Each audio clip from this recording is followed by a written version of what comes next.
if your chosen journey to standing is from here, from this little yogi squat from Malasana, you can of course just push into the soles of the feet to come up. Alternatively, if you wish to transition through downward facing dog, bring the hands down on the mat, spread the fingers, toes back untucked for the moment, find your box position. Then reach the hands forward, tuck your toes, send your sit bones back towards the heels, and then lift them up and back so that they are the highest point with the legs bent. And then ears should be nestling by your biceps, and then slowly start to ease out the backs of the legs by pedaling one leg at a time. And then bending both knees, send your sit bones up. Bend both knees, send your sit bones up. So here you're sort of rocking forward almost to plank. Bend the knees, send the sit bones up. And each time you'll notice that the heels find it a little easier to gravitate towards the floor, until eventually you can find your first dog of the practice. Don't expect this to be perfect. We're not completely warmed up yet. Then bend the knees and take your little tail wags in your downward facing dog. So we have happy dog.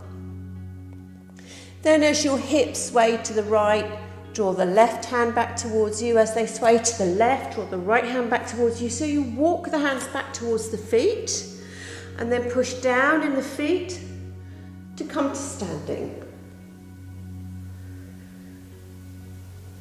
And in standing, our feet are hip bone width distance apart, imagining that we have one extra foot in between our own.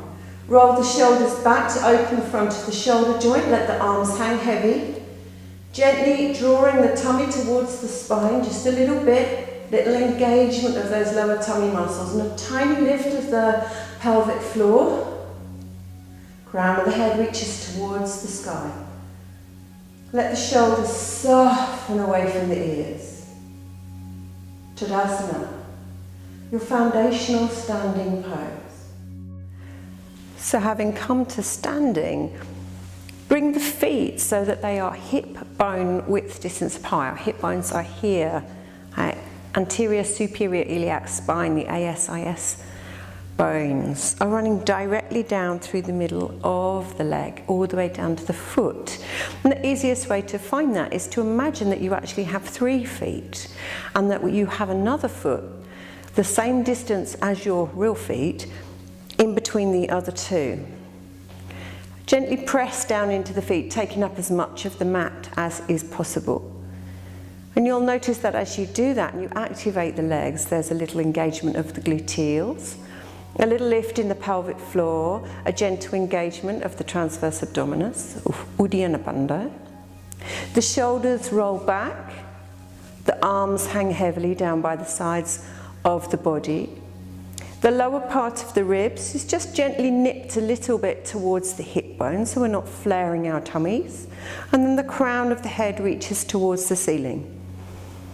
And then, if like me, you have a tendency to lock out the knees, just take a little tiny softness, a little micro bend in the knees to find your Tadasana. And Tadasana is the foundation standing pose. And without this, then all of the other poses become more difficult. So it's worth spending a little time to find your Tadasana, have a felt sense of how it feels to stand here in mountain pose.